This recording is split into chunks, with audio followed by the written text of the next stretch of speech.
Friends, आज का जो मैं क्वेश्चन सर से पूछने वाली हूँ ना, बहुत ही इंपॉर्टेंट है और इंटरेस्टिंग भी है। क्वेश्चन एक बार आप सुन लीजिए। क्वेश्चन ऐसा है, यहाँ पे मैंने बहुत सारे सब्जेक्ट्स लिखे हुए हैं डिफरेंट टाइप्स के, और यहाँ पे हैं डिफरेंट टाइप्स की वर्ब्स। क्वेश्चन ये है कि ही के साथ में हम यूज क्या करते हैं? प्ले का यूज करते हैं, प्लेस। मालूम है ना आपको, ही प्लेस करते हैं क्योंकि इस सब्जेक्ट की इस वर्ब के साथ में एग्रीमेंट है। सेम थिंग है यहाँ पर, ही एंड शी के साथ में क्या लगाएंगे? ही एंड शी दो सब्जेक्ट्स हैं, तो चलिए हम यहाँ पर एक अंदाज से बोल देते हैं, प्ले का यूज करेंगे। नेक्स्ट है माय फ्रेंड के साथ में प्लेस लगाएंगे, और माय फ्रेंड्स के साथ में हम यहाँ पर प्ले का यूज करेंगे। ये तो हमको अच्छे से मालूम है, लेकिन जो इंपॉर्टेंट क्वेश्चन शुरू होता है ना गाइस, वो यहाँ से शुरू होता है। सर आप बताइए, not only Ram but also जय, क्या लगाएंगे? प्ले लगाएंगे या प्लेस लगाएंगे? सर आपको क्या लगता है मैडम? सर मुझे तो ये लगता है यहाँ पे टू सब्जेक्ट्स है, राम एंड जय। जैसे यहाँ पर मैंने बोला था प्ले लगाएंगे, तो सेम चीज मैं यहाँ पर ये बोलूंगी कि यहाँ पर हम प्ले लगाएंगे। नहीं मैडम, यहाँ पे हम प्लेस बोल सकते हैं। सर कैसे बोलेंगे? सर ऊपर तो आपने ही एंड सी के साथ में आपने प्ले हमें बोला था, करेक्ट है, लेकिन यहाँ पे दो अलग अलग सब्जेक्ट्स हैं, तो प्ले हम यहाँ पर लगा सकते हैं ना सर। तो यही तो आपके क्वेश्चन है ना? Yes sir. मतलब सब्जेक्ट की वर्ब के साथ एग्रीमेंट क्या क्या हो सकते हैं। यहाँ पे प्ले क्या है? एक्शन वर्ब है या स्टेटिव वर्ब है?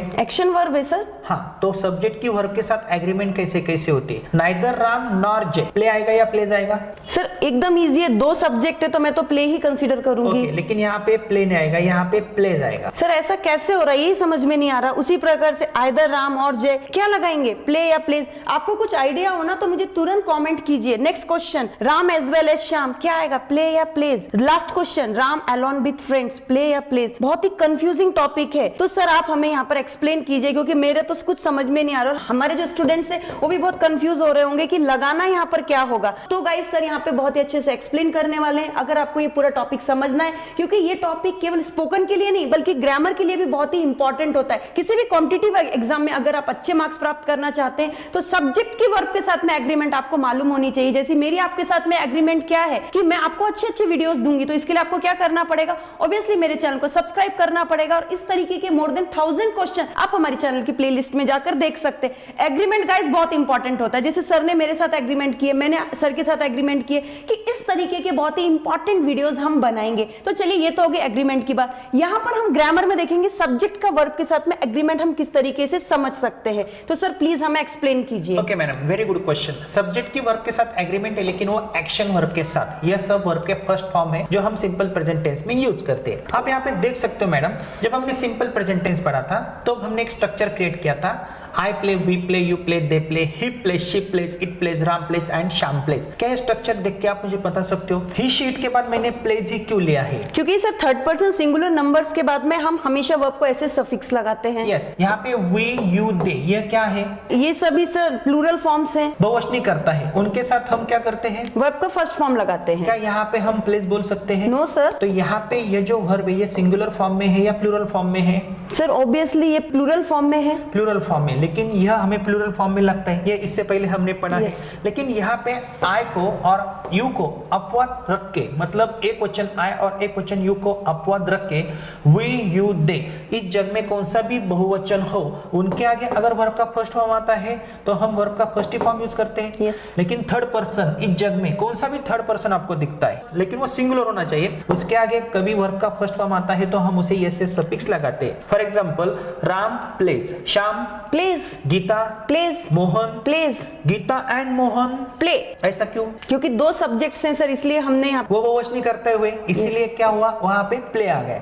लेकिन अगर आपको यह स्ट्रक्चर पता है तो यहाँ पे मैंने और भी एक स्ट्रक्चर लिखा है। फॉर एग्जांपल, आई प्ले, मैं खेलता हूँ, ये तो हमने पढ़ा है। राम खेलता है, ये कैसे बोलोगे आप? राम प्लेज। राम प्लेज। गीता खेलती है, गीता प्लेज। मेरा भाई खेलता है, माय ब्रदर प्लेज। ऐसा क्यों बोला? क्योंकि मेरा भाई एक ही है ना, इसलिए माय ब्रदर प्लेज। हमारा भाई खेलता है, आवर ब्रदर प्लेज। मैडम क्या ये प्लूरल है? नो सर, ये सिंगुलर है। आवर ब्रदर, हमारा भाई एक ही है।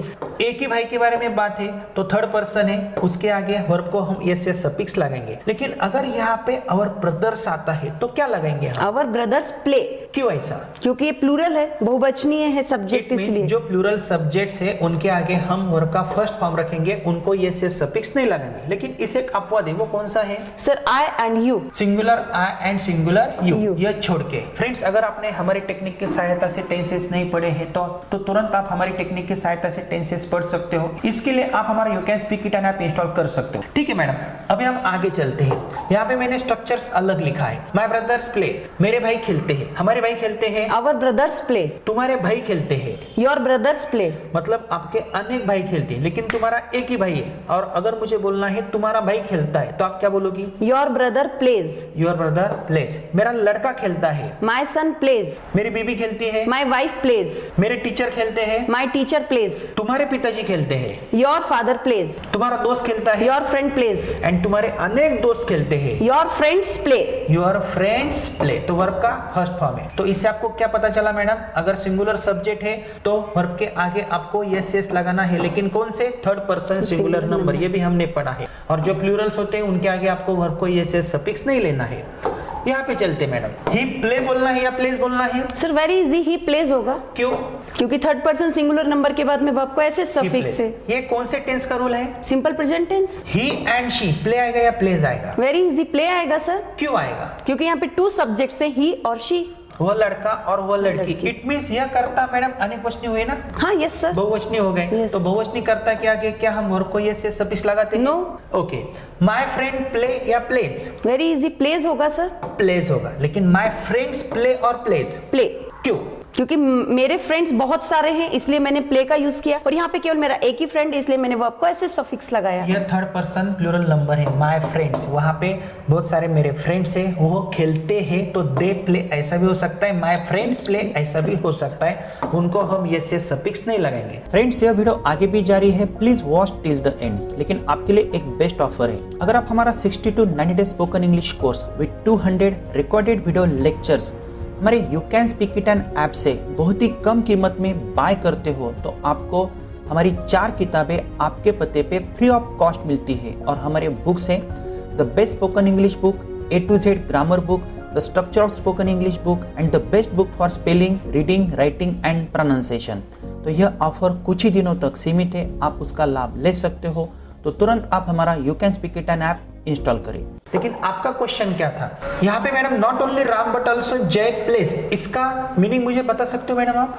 सर न केवल राम बल्कि जय भी खेलता है। इसका मतलब क्या है? सर इसका मतलब ये होता है कि राम के साथ जय भी खेलता है। राम के साथ जय भी खेलता है। यहाँ पे मैंने एक सेंटेंस लिखा है, not only Ram but also Shyam speaks English. इसका मतलब क्या है? न केवल राम बल्कि श्याम भी इंग्लिश बोलता है। अगर मुझे बोलना है श्याम बोलता है, तो ये सेंटेंस आप सिंपल प्रेजेंट टेंस में कैसे बनोगे? श्याम स्पीक्स। श्याम स्पीक्स, ऐसा आपने क्यों बोला? क्योंकि श्याम के साथ में वर्ब को ऐसे सफिक्स लगाया, थर्ड पर्सन सिंगुलर नंबर है, तो श्याम स्पीक्स हम ऐसा बोलते हैं, ठीक है। लेकिन अगर मैं बोलता हूं यहाँ पे श्याम के अकॉर्डिंगली आपको क्या करना है? वर्ब की एग्रीमेंट करनी है। श्याम स्पीक्स बोलना है, ना कि आपको राम को कंसीडर करना है। ऐसा हमें क्यों करना है? अगर मैं बोलता हूं न केवल राम बल्कि श्याम भी इंग्लिश बोलता है, श्याम भी इंग्लिश बोलता है, स्ट्रेस किसके ऊपर है? श्याम के ऊपर है सर। श्याम भी बोलता है, श्याम बोलता है या श्याम भी बोलता है? मैंने राम को यहाँ से हटा दिया, श्याम भी बोलता है। गीता भी खाती है, लता भी जाती है, न केवल गीता बल्कि सीता भी जाती है, तो सीता गोज ऐसा आएगा ना? यस। तो यहाँ पे मैं एग्रीमेंट कैसे कंसीडर करूंगा? जो लास्ट का सब्जेक्ट है ना, उसके अकॉर्डिंग मैं ये एग्रीमेंट कंसीडर करूंगा। Not only Ram but also जय प्लेज आएगा। हाँ, यहाँ पे अगर बॉयज होते हैं, बॉयज BOYS, यहाँ पे अनेक बॉयज होते, not only Ram but also boys play आएगा या प्लेज आएगा? सर आपने जैसा बताया वैसे तो प्ले आएगा फिर सर। तो यहाँ पे बॉयज के अकॉर्डिंग आपको कंसीडर करना है क्या बॉयज प्ले आता है। अगर मैं बोलता हूँ not only Ram but also girls, play आएगा या प्लेज आएगा? प्ले आएगा सर। ओनली प्ले आएगा, ऐसा क्यों? क्योंकि हमें जो बात का सब्जेक्ट होता है उसको कंसीडर करना होता है। सिंपल थिंग है। इससे आपको क्या पता चला? सर इससे मुझे एक चीज ये पता चली कि स्ट्रेस के अकॉर्डिंग हम वर्ब को यहाँ पे डिफाइन करेंगे, क्योंकि यहाँ पर जय को ज्यादा स्ट्रेस दिया जा रहा है कि न केवल राम बल्कि जय भी, तो इस ऑल्सो ने जय को ज्यादा कंसीडर करने के लिए हमें बोल दिया, इसलिए हम यहाँ पर वर्ब को ऐसे सफिक्स लगा रहे हैं। हाँ, लेकिन अगर मैं ऐसा बोलता हूँ ना, राम एंड जय, राम एंड जय, प्ले आएगा या प्लेज आएगा? सर यहाँ पर हम प्ले का यूज करेंगे। क्यों, ऐसा क्यों? क्योंकि सर यहाँ पे 2 सब्जेक्ट है और यहाँ पर हमने किसी को भी ज्यादा स्ट्रेस नहीं दिया है, जनरली बोला है राम और जय, इसलिए हम यहाँ पर प्ले का यूज करेंगे। राम और जय, ये तो अनेक वचन हो गए। एंड ने दोनों को सेपरेट किया है, लेकिन राम और जय खेलते हैं, तो सब्जेक्ट प्लूरल फॉर्म में गए ना? यस। लेकिन यहाँ पे ऐसा नहीं होता है। तो नॉट ओनली बट ऑल्सो में उनको यह रूल ध्यान में रखना है, जो लास्ट का सब्जेक्ट है उसके अकॉर्डिंग उनको सब्जेक्ट की एग्रीमेंट करनी है। इसी प्रकार से नाइदर राम नॉर जय प्ले आएगा या प्लेज आएगा? सर यहाँ राम और जय है तो यहाँ पर सर हम प्लेस लगा देंगे। लेकिन इससे पहले हमारे दर्शकों को पता होना चाहिए ना नाइदर नॉर का मतलब क्या होता है। Obviously sir. क्या आप हमारे दर्शकों को बता सकती हो? हाँ sir, neither Ram nor Shyam speaks English, इसका मतलब होता है ना तो राम और ना ही श्याम इंग्लिश बोलते हैं। मतलब राम भी नहीं बोलता है, श्याम भी नहीं बोलता है। Neither he nor she goes to class, it means ना तो वह लड़की क्लास को जाती है। Neither Gita nor Sita drinks tea. हाँ, ना तो सीता और ना ही गीता चाय पीती है। इसका मतलब क्या मैडम? अगर मैं बोलता हूँ neither Ram nor Shyam speaks English, Shyam के अकॉर्डिंग मैंने इस वर्ड को कंसीडर किया है। ना तो राम ना श्याम इंग्लिश बोलता है, श्याम इंग्लिश बोलता है, श्याम स्पीक्स इंग्लिश। यहाँ पे स्ट्रेस किसके ऊपर आ रहा है? सर श्याम के ऊपर आ रहा है। ना तो राम ना तो श्याम, ना राम ना श्याम इंग्लिश बोलता है, तो यहाँ पे ऑब्वियसली क्या आता है? श्याम के ऊपर स्ट्रेस आता है। इसलिए आपको ऐसे सेंटेंसेस में क्या करना है, जो लास्ट का सब्जेक्ट होता है ना उसके अकॉर्डिंग आपको सब्जेक्ट की एग्रीमेंट करनी है। नाइदर राम नॉर जय प्लेज, ऐसा ही बोलना है आपको। अगर मैं यहाँ पे बोलता हूँ boys, neither Ram nor boys play आएगा या प्लेज आएगा? सर यहाँ पर प्ले आएगा। क्यों आएगा ऐसा? सर इसका मतलब ये होता है ना तो राम और ना ही लड़के खेलते हैं, तो ना ही लड़के, तो हमने प्रेशराइज किसको किया? बॉयज को किया, इसलिए अकॉर्डिंग टू दैट हमें यहाँ पर वर्ब डिफाइन करना होता है। वर्ब हमें यहाँ पे प्ले ही रखना होगा। आइदर राम और जय प्ले और प्लेज आएगा। सर वेरी इजी, अभी आपने इतना एक्सप्लेन कर दिया तो मैं तो तुरंत बोल दूंगी यहाँ पर प्लेज आएगा। लेकिन यहाँ पे आपने जय के अकॉर्डिंग प्लेस बोला है या राम के अकॉर्डिंग आपने प्लेस बोला है? नो सर, मैंने जय के अकॉर्डिंग प्लेस। क्यों आपने ऐसा क्यों किया? क्योंकि सर आपने ऊपर हमें बताया था इसीलिए किया। आइदर राम और जय, या तो राम या तो जय, दोनों में से एक जन खेलता है। लेकिन मुझे बोलना क्या है? एक तो राम खेलता है और जय खेलता है, तो जय खेलता है को हम क्या बोलेंगे? जय प्लेज। जय प्लेज। तो आपको not only but also neither nor either और के कंस्ट्रक्शंस आते, तो सब्जेक्ट की एग्रीमेंट आपको लास्ट के सब्जेक्ट के अनुसार करनी है। बस ये रूल आपको ध्यान में रखना है, लेकिन इसके लिए आपको टेंसेस का नॉलेज होना चाहिए। अभी यहाँ पे देखो, Ram as well as Shyam play और प्लेज आएगा। सर मैं तो आंख बंद करके बोलूंगी प्लेज आएगा। प्लेज आएगा, ऐसा क्यों? श्याम के अकॉर्डिंग मैंने बोला सर प्लेज आएगा। लेकिन इस कंस्ट्रक्शन में ऐसा नहीं होता है। सर क्यों नहीं होता? पहले तो आपने ऐसे ही बताया था ना सर हमें। लेकिन फर्क है, Ram as well as Shyam speaks English, इसका मतलब क्या है? एज वेल एज का मतलब क्या होता है? साथ ही साथ। तो मीनिंग क्या है इस वाक्य का? राम के साथ ही साथ श्याम इंग्लिश बोलता है। राम के साथ ही साथ श्याम इंग्लिश बोलता है। लेकिन ऐसे कंस्ट्रक्शंस में आपको क्या करना है? लास्ट के सब्जेक्ट को कंसीडर नहीं करना है, आपको फर्स्ट सब्जेक्ट को कंसीडर करना है। ऐसा क्यों? क्या आप हमारे दर्शकों को बता सकते हो? ऑफ कोर्स सर, तो यहाँ पर क्या होता है, तो गाइज यहाँ पर सबसे इंपॉर्टेंट थिंग होती है कि आपको ऐसे सेंटेंसेस में प्रेशर किसके ऊपर जा रहा है ये आपको डिफाइन करना होता है, ये आपको ध्यान से सोचना होता है। सेंटेंस देखिए, राम के साथ ही साथ। अभी देखिए इंपॉर्टेंट थिंग क्या है? राम के साथ ही साथ, तो इंपॉर्टेंट राम है, श्याम तो यहाँ पर हमने क्या सेकंड टाइप में रखा है। एज इट इज है, टीचर के साथ ही साथ बच्चे, पेरेंट्स के साथ ही साथ बच्चे, तो हम यहाँ पे प्रेशर किस पर दे रहे हैं? तो ऐसे सेंटेंसेस में प्रेशर हमेशा फर्स्ट सब्जेक्ट को ही पड़ता है, सेकंड सब्जेक्ट को नहीं पड़ता है। इट मीन ज्यादा वाव हम किसको देते हैं, ज्यादा स्ट्रेस हम किस पे देते हैं? क्या मुझे बता सकते हो? Not only Ram but also Shyam, stress तो दोनों पे है, लेकिन यहाँ पे श्याम पे भी है, और ज्यादातर स्ट्रेस हम श्याम पे दे रहे हैं। नाइदर राम नॉर श्याम, तो यहाँ पे स्ट्रेस किसके ऊपर आ रहा है? श्याम के ऊपर आ रहा है। आइदर राम और श्याम स्पीक्स इंग्लिश, स्ट्रेस दोनों के ऊपर है, लेकिन ज्यादा स्ट्रेस किसके ऊपर है? श्याम के ऊपर। और यहाँ पे Ram as well as Shyam, Ram के साथ ही साथ, राम के साथ ही साथ श्याम इंग्लिश बोलता है, ज्यादा इंपॉर्टेंस किसको है? राम को। तो राम बोलता है, राम स्पीक्स इंग्लिश। तो ऐसे कंस्ट्रक्शंस में आपको क्या करना है? Ram as well as Shyam play बोलना है, प्लेज बोलना है? सर अब तो मैं प्लेज बोलूंगी। अब तो आपको क्या बोलना पड़ेगा? Plays. Ram as well as Shyam plays. लेकिन अगर यहाँ पे गर्ल्स आता है, girls as well as Shyam play आएगा या प्लेज आएगा? प्ले आएगा सर। क्यों आएगा? सर मैंने गर्ल्स के अकॉर्डिंग यहाँ पर वर्ब बोला। तो सिर्फ एज वेल एज के कंस्ट्रक्शन में आपको क्या करना पड़ेगा? सर फर्स्ट सब्जेक्ट को ही वैल्यू देनी पड़ती है हमें, और उसके अकॉर्डिंग आपको वर्ब की एग्रीमेंट करनी है। Ram along with his friends, Ram along with his friends play आएगा या प्लेज आएगा? सर आप कंफ्यूज हो गए सर, पहले आपने बोला था फर्स्ट को देना है, फिर बोला सेकंड को देना है, तो यहाँ पर क्या करेंगे सर हम? नहीं, सिर्फ एज वेल एज में आपको फर्स्ट को देना है। लेकिन not only but also either और नाइदर नॉर में आपको सेकंड सब्जेक्ट के अनुसार वर्ब की एग्रीमेंट करनी है, और एज वेल एज में क्या करना है? फर्स्ट सब्जेक्ट के अनुसार क्या करनी है, एग्रीमेंट करनी है। लेकिन अगर मैं बोलता हूँ Ram along with his friends, ये सेंटेंस आप मैडम ध्यान से पढ़ो। Ram along with his friends का मतलब क्या है? राम अपने फ्रेंड के साथ। राम अपने फ्रेंड्स के साथ, लेकिन यहाँ पे स्ट्रेस किसके ऊपर आ रहा है? राम के ऊपर आ रहा है सर। तो यहाँ पे आप एग्रीमेंट राम के अकॉर्डिंगली करोगी या हिज फ्रेंड्स के अकॉर्डिंग करोगी? सर राम के अकॉर्डिंगली होना चाहिए। क्यों? सर स्ट्रेस राम पर ही आ रहा है ना पूरा। यस, तो राम प्लेस ऐसा आएगा। यहाँ पे हिज फ्रेंड्स से, हिज फ्रेंड्स के लिए हम क्या यूज करेंगे? प्ले। लेकिन ऐसा होगा क्या? नहीं होगा।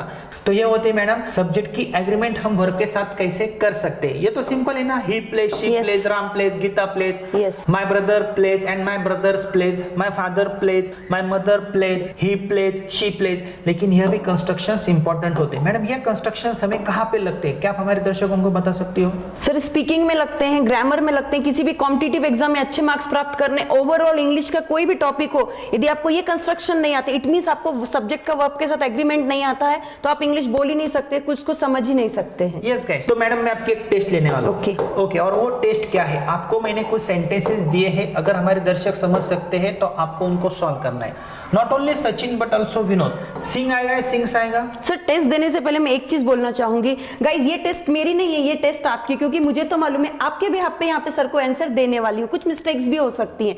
Sir not only Sachin but also Vinod. Sir यहाँ पे सिंग्स आएगा, विनोद के अकॉर्डिंग मैंने सिंग्स बोला है। Vinod sings, very good. He advise or advises? He advises. He advises, simple present tense. Yes. He and I, advise or advises? यहाँ पर एडवाइस आएगा सर। एडवाइस आएगा, क्योंकि एंड अगर आता है तो हम ये दो सब्जेक्ट्स कंसीडर करेंगे, वो प्लूरल फॉर्म में कंसीडर करेंगे। ही एंड आई एडवाइस हर, यहाँ पे क्या आएगा? एडवाइस आएगा सर। एक ही सेंटेंस है। Neither Gita nor Sita dance और डांसेस? सीता के अकॉर्डिंग हम डांसेस बोलेंगे सर। नाइदर नॉर में हम लास्ट का जो सब्जेक्ट है उसके अकॉर्डिंग हम सब्जेक्ट की एग्रीमेंट करेंगे। My friends call or calls? क्या आएगा गाइस, कॉल बोलूं या कॉल्स बोलूं? हाँ सर, कॉल बोल रहे हैं सभी लोग। Okay, I call, we call, they call, he calls, she calls. My एक फ्रेंड, मेरा एक फ्रेंड, कॉल या कॉल्स? नहीं सर, कॉल्स आएगा sir. And my friends call, call, only call. Either my friend or his friends call or calls? Sir यहाँ पर sir call आएगा। Call क्यों आएगा? His friends, his friends call ही आएगा। तो सिंपल है मैडम। तो दोस्तों ऐसे कई सारे एग्रीमेंट्स है सब्जेक्ट के वर्ब के साथ, तो हम नेक्स्ट क्वेश्चन में भी लेने वाले हैं। लेकिन ऐसे अलग अलग सब्जेक्ट्स भी मैं आपको दे सकता हूँ, लेकिन इसके लिए आपको क्या करना है, हमारा ग्रामर का कोर्स देखना है। वहाँ पे हमने पूरे कॉम्पिटिटिव एग्जाम में जितने भी क्वेश्चन आते हैं उनका सॉल्वेशन, डाउट क्लैरिफिकेशन आपको दिया है। किसी भी एग्जाम में अगर आपको अच्छे मार्क्स प्राप्त करने हैं ना, तो आप हमारे you can speak it app install कर सकते हो। वहाँ से the best A to Z grammar with writing skill का कोर्स आप देख सकते हो। मतलब एक बेसिक कोर्स है और एक एडवांस कोर्स है। एडवांस कोर्स में हमने जो भी कॉम्पिटिटिव एग्जाम में क्वेश्चंस आते हैं उनका सॉल्यूशन हमने आपको दिया है। और दोस्तों आपके लिए खुशखबरी है, अगर आप हमारा 60 to 90 डेज का स्पोकन इंग्लिश का रिकॉर्डेड कोर्स हमारे ऐप से परचेस करना चाहते हो बहुत ही कम कीमत में 4 किताबों के साथ, इट मींस फिजिकली हम आपको 4 बुक्स भेजते हैं आपके पते पे, और बुक्स भी बहुत अच्छे, सब नोट्स हमने आपको दिए हैं। आपको रिकॉर्डेड वीडियोस मिलेंगे, नियर अबाउट 200 वीडियोस है। 1.5 साल तक वो वीडियोस आपके मोबाइल में रहते हैं, और इन फ्यूचर आप हमसे ऑनलाइन क्लासेस के माध्यम से भी जुड़ सकते हो। इसके लिए आपको क्या करना है, हमारा you can speak it app install करना है। हमारे ऐप में हम लाइव लेक्चर्स भी लेते हैं, आपको कई सारी गाइडलाइंस भी देते हैं, आपके कई सारे डाउट क्लैरिफिकेशंस भी करते हैं। लेकिन फ्रेंड्स आपको इस सीरीज में बने रहना है, क्योंकि मोर देन 1000 क्वेश्चंस हम आपके लिए प्रोवाइड करने वाले हैं। तो तुरंत आप हमारा चैनल सब्सक्राइब करें और स्टेप बाय स्टेप ही आगे जाए। Thank you very much. इस किट में चैप्टर्स को नंबर दिए हैं, लेकिन चैप्टर्स असंख्य होने के कारण आपको पता नहीं चलेगा कौन से चैप्टर में कौन सा लेसन या टॉपिक है। इसलिए आपको इस किट में ब्रोशर या पेज दिए हैं। उस ब्रोशर या पेज पे हर एक एक चैप्टर में कौन सा सिलेबस है यह दिया है। आपसे विनती है, कृपया यह पेज संभाल कर रखिए।